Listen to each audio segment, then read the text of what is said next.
April 1941. A Gloucester Gladiator biplane circles the Mediterranean Sea off the Libyan coast, its single Bristol Mercury engine sputtering. Lieutenant General Adrian Carton de Wiart sits in the rear cockpit, his empty left eye socket hidden beneath a black patch, his left hand missing 4 fingers. He is 61 years old. The engine dies completely. The pilot attempts a water landing. The aircraft strikes the surface at approximately 80 miles per hour. The impact tears the fuselage apart. Carton de Wiart, thrown clear, plunges into the Mediterranean. He surfaces, treading water with one partially functional hand. He cannot swim well. He never could. The aircraft sinks within 90 seconds. For 8 hours, he floats in the open sea. No life vest, no flotation device. Just a one-eyed, 9-fingered general refusing to drown. An Italian patrol boat eventually spots him. They pull him aboard, expecting a corpse. Instead, they find Carton de Wiart conscious, alert, and moderately annoyed by the inconvenience. This is not the first time Adrian Carton de Wiart has refused to die. It will not be the last. He was born on 5 May 1873 in Brussels, son of a Belgian magistrate and an Irish mother. The family held wealth, position, respectability. Young Adrian wanted none of it. At age 15, he ran away to fight in the Second Boer War, lying about his age to enlist in the British Army. When discovered, he was sent home. He waited. At 20, he tried again, this time successfully joining Paget's Horse, a cavalry unit. In 1900, his first wound came at the Battle of Elands River. A bullet struck him in the stomach. The field surgeon removed it with minimal anesthetic.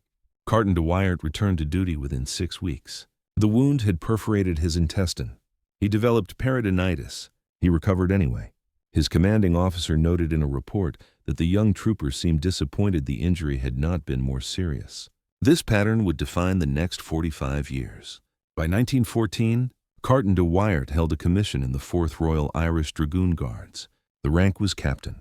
When the Great War erupted in August, he deployed to Somaliland, British East Africa, to fight the forces of Muhammad Abdullah Hassan, the so-called Mad Mullah. During the Third Battle of Shimber Barras in November 1914, a bullet struck him in the face. The round entered below his left eye and exited through the back of his skull, taking the eye with it. He remained conscious. He walked 3 miles back to the field hospital. The surgeon, a Captain Thompson, extracted bone fragments from the wound cavity while Carton de Wiart sat upright, discussing the tactical situation. No anesthetic was available. Carton de Wiart did not request any. The eye could not be saved. Thompson fitted him with a glass replacement. Carton de Wiart hated it. It caused headaches, irritation, weeping from the socket. After 2 weeks, he removed it permanently and wore a black patch instead. He considered this an improvement. He returned to combat operations within 5 weeks. In April 1915, he transferred to the Western Front. Promoted to major, he took command of a battalion in the Gloucestershire Regiment. Trench warfare suited him.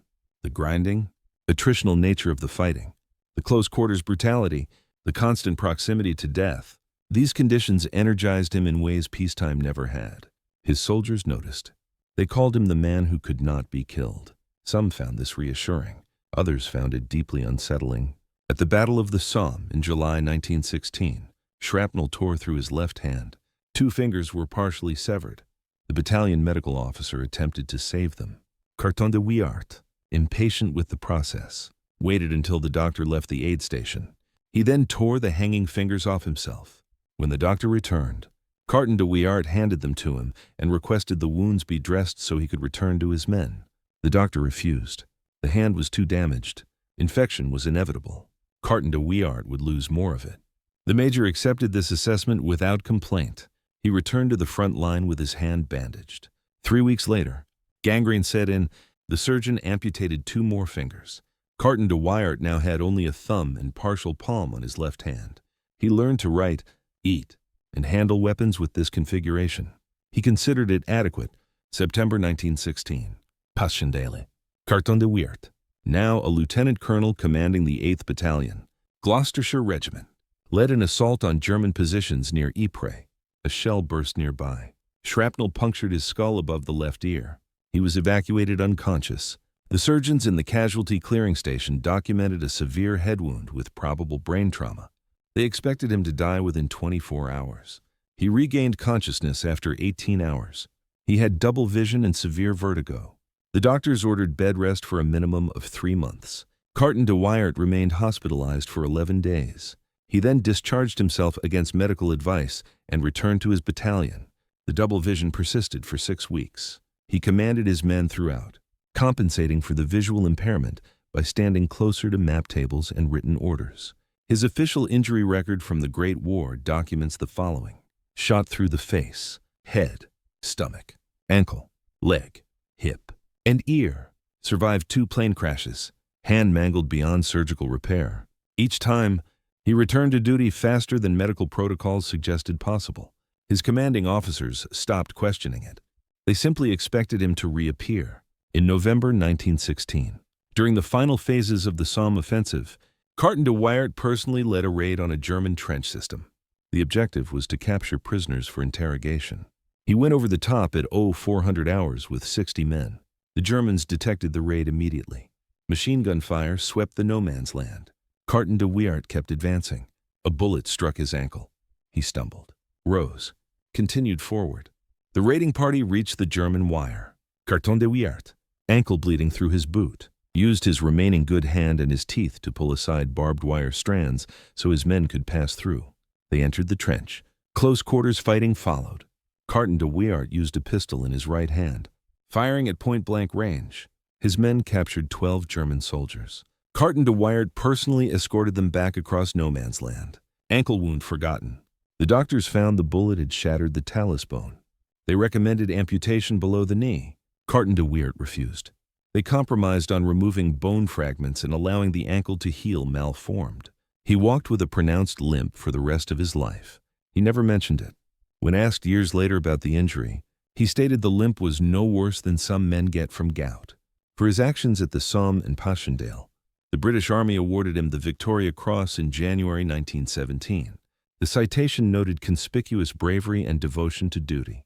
It described multiple instances of leading from the front under heavy fire, rallying men during critical moments, and continuing to command despite severe wounds. Carton de Wiart accepted the medal with the same indifference he showed toward his injuries. He wore it on formal occasions when required. Otherwise, he kept it in a drawer. In his later memoir, Happy Odyssey, published in 1950, he wrote a single paragraph about receiving the Victoria Cross. He devoted 3 pages to describing a particularly good day of duck hunting in Poland. The war ended in November 1918. Carton de Wiart had expected to die in it. Instead, he found himself alive, promoted to brigadier general, decorated, and facing peacetime. The prospect bored him immensely. The British Army assigned him to the Allied military mission to Poland in 1919. Poland had just regained independence after 123 years of partition. The country faced immediate invasion from Soviet Russia. The Polish-Bolshevik War erupted in February 1919. Carton de Wiart volunteered to fight alongside Polish forces. He participated in the Battle of Warsaw in August 1920.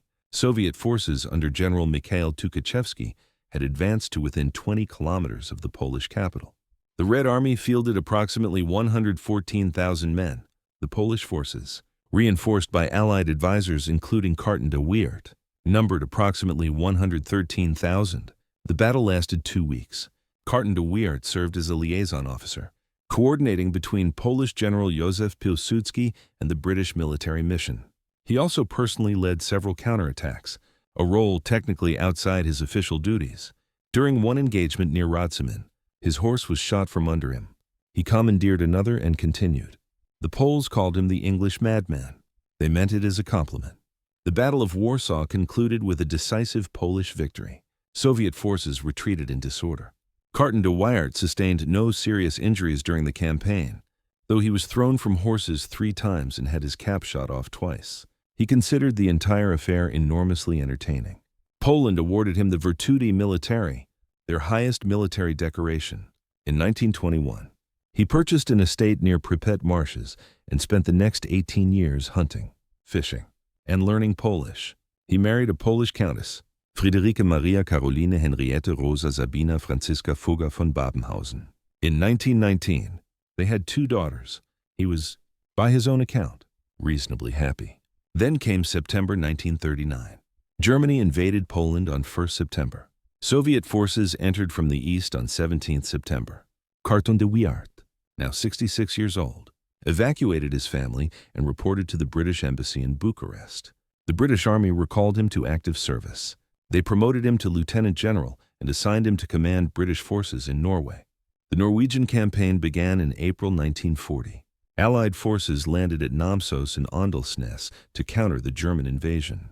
Carton de Wiart commanded a brigade-sized force tasked with capturing Trondheim. The operation was, from the beginning, undermanned, under-equipped, and based on faulty intelligence. German forces already controlled the airfields. The Luftwaffe dominated Norwegian airspace. The Royal Navy could provide transport and naval gunfire support, but could not remain in the fjords during daylight hours due to air attacks. The British troops landed with inadequate anti-aircraft weapons, insufficient winter gear, and no air cover whatsoever.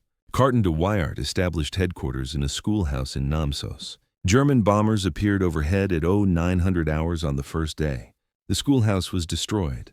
Carton de Wiart was thrown across the street by the blast. He emerged from the rubble with his uniform torn and a minor concussion.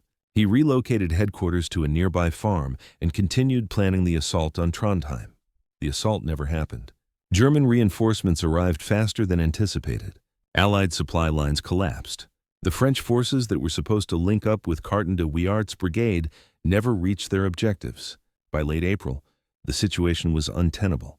On 28 April, the British War Office ordered evacuation. Carton de Wiart conducted a fighting withdrawal to the coast. His brigade embarked under fire on 3 May 1940. The evacuation succeeded, but the campaign was a complete failure. Norway fell to German occupation. Carton de Wiart's forces had been unable to affect the outcome. He took this personally. In his memoir, he devoted significant space to analyzing what went wrong in Norway. He blamed inadequate preparation, poor intelligence, divided command structures, and political interference. He did not blame his troops. They had fought well with what they had. It simply had not been enough. The British Army assigned him next to Yugoslavia in April 1941. His mission was to coordinate with Yugoslav forces resisting the German invasion. He flew from Cairo in a Gloucester Gladiator biplane, a two-seat fighter aircraft already obsolete by 1941 standards. The Gladiator had a maximum speed of 253 miles per hour and a range of 444 miles. The flight to Yugoslavia required crossing the Mediterranean, then flying over Italian-occupied Libya. The Gladiator never reached Yugoslavia. Engine failure occurred approximately 120 miles off the Libyan coast.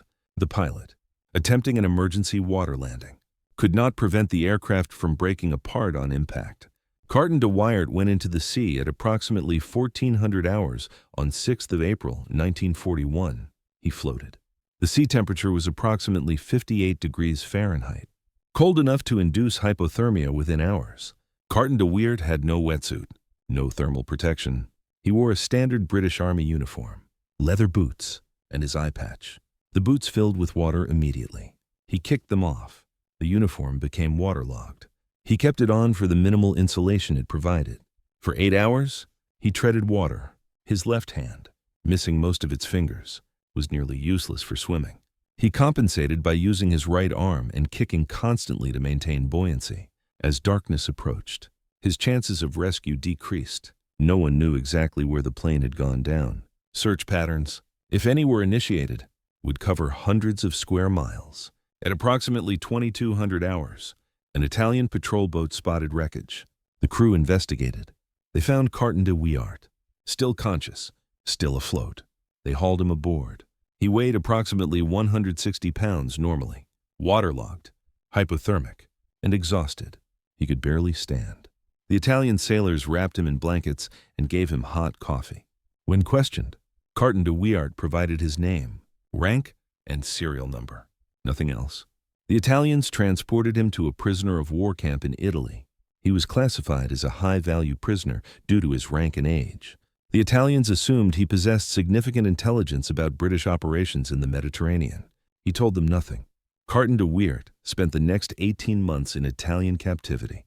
He was held initially at the Castello di Vinciliata near Florence, a medieval castle converted to a prisoner of war facility for high-ranking Allied officers.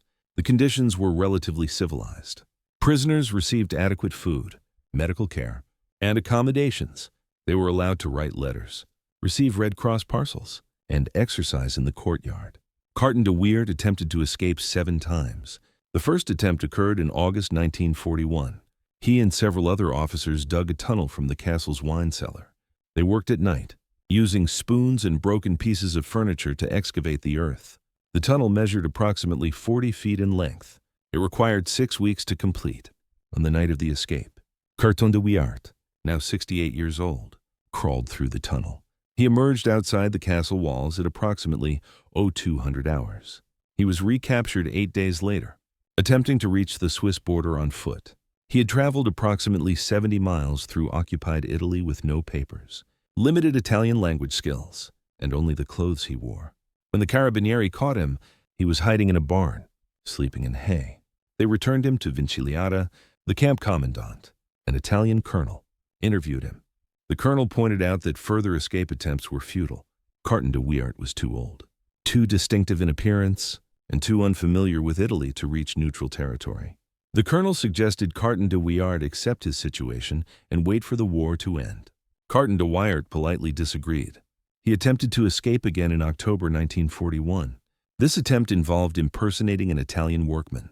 Carton de Wiart obtained an Italian laborer's clothing from a sympathetic guard. He walked out of the castle during morning shift change, carrying a toolbox. The disguise was, objectively, terrible. He was a 68-year-old man with one eye, one functional hand, a pronounced limp, and no Italian accent. He made it approximately 200 yards before guards stopped him. The Italians increased security. Carton de Wiart began planning his third escape. Between escape attempts, he exercised rigorously.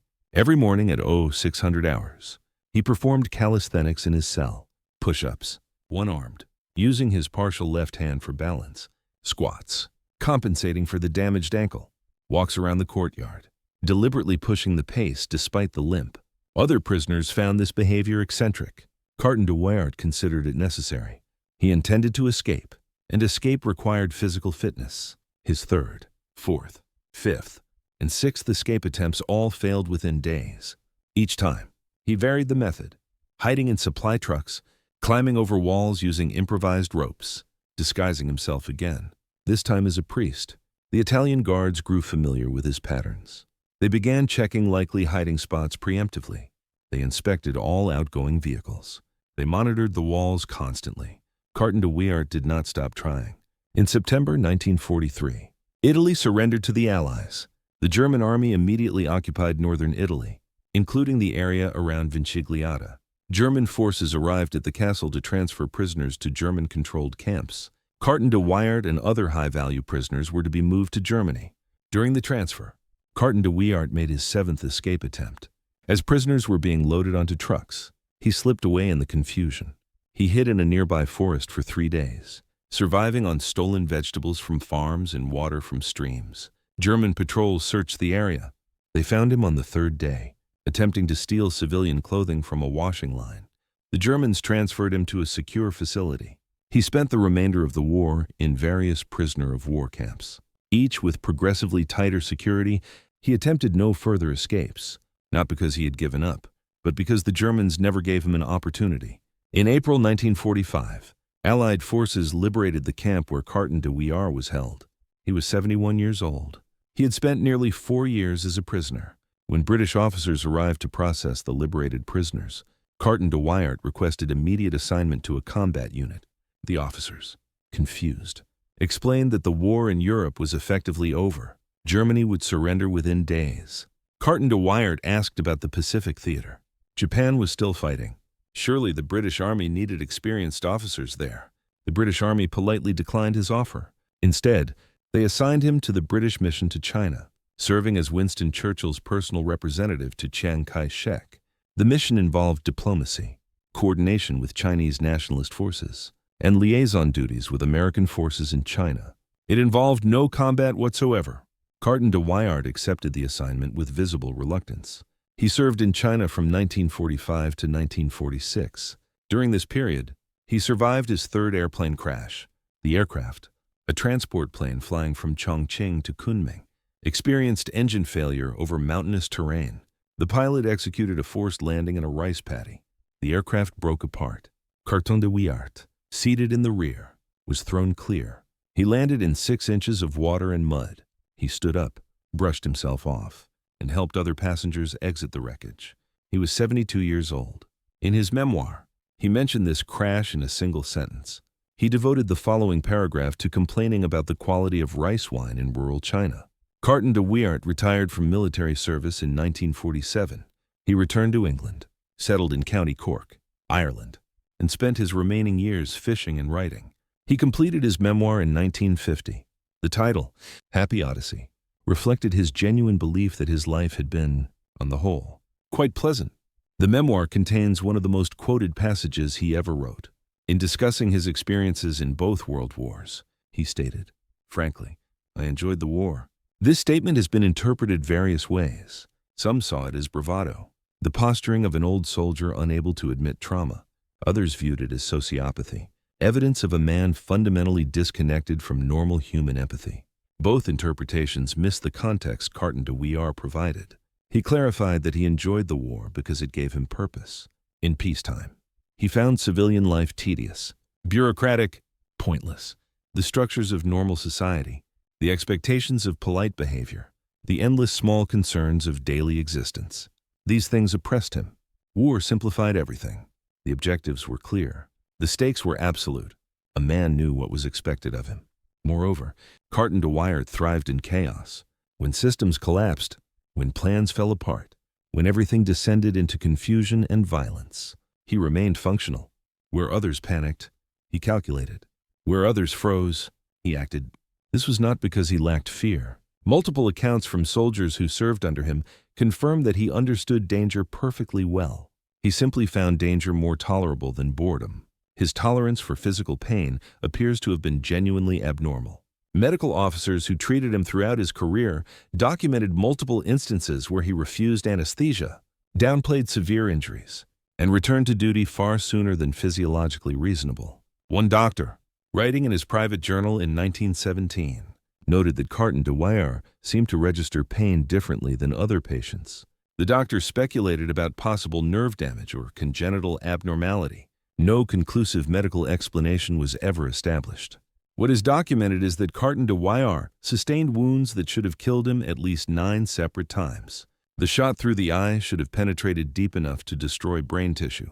The head wound at Passchendaele fractured his skull in multiple places. The stomach wound from the Boer War perforated his intestines, causing peritonitis with a mortality rate exceeding 90% in 1900. The hand wounds, if left untreated, would have caused sepsis. The ankle wound shattered bone. Each time, he survived. Each time, he recovered faster than expected. Each time, he returned to combat. This pattern extended beyond physical resilience. Psychologically, Carton de Wiart appears to have been immune to combat stress. His memoir contains no descriptions of nightmares, flashbacks, or emotional trauma. His letters home during both wars are matter of fact, often cheerful. He expressed frustration when removed from combat positions, satisfaction when assigned to dangerous missions. Modern psychiatrists, examining his case retrospectively, have suggested various diagnoses. Some propose he had an unusually high threshold for stress hormones, possibly due to genetic variation. Others suggest his upbringing. His early exposure to violence in the Boer War may have conditioned him differently than men who encountered combat later in life. A few have proposed he was simply an extreme outlier, a statistical anomaly in terms of physical and psychological resilience. None of these explanations are entirely satisfactory. They describe what Carton de Wiart was, but not why. Perhaps the answer lies in what he chose to do when the wars ended. He did not seek fame. He rejected multiple offers to lecture about his experiences. He gave few interviews. He wrote his memoir only after significant pressure from friends and publishers, and even then kept it focused on events rather than introspection. He wanted to hunt, fish, and be left alone. When he died on 5 June 1963 at age 90, he was living quietly in Ireland.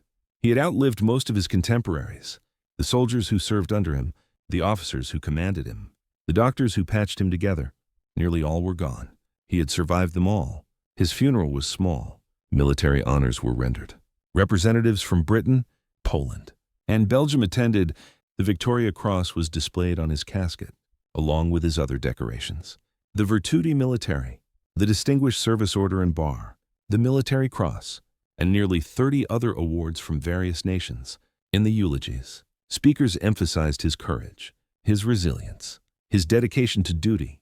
They described him as a hero, a warrior, an exemplar of military virtue. All of this was true. None of it quite captured who Adrian Carton de Wiart actually was. He was a man fundamentally unsuited for peace.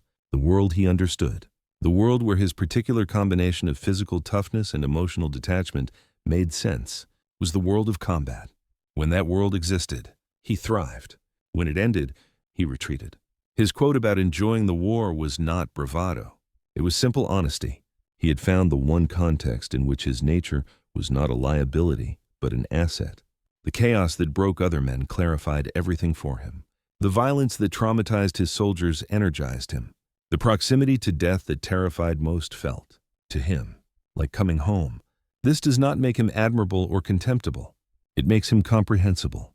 The historical record is clear. Adrian Carton de Wiart was shot in the face, head, stomach, ankle, leg, hip, and ear. He survived 2 world wars. He survived 3 plane crashes. He spent 8 hours in the Mediterranean Sea and did not drown. He was captured and attempted to escape 7 times.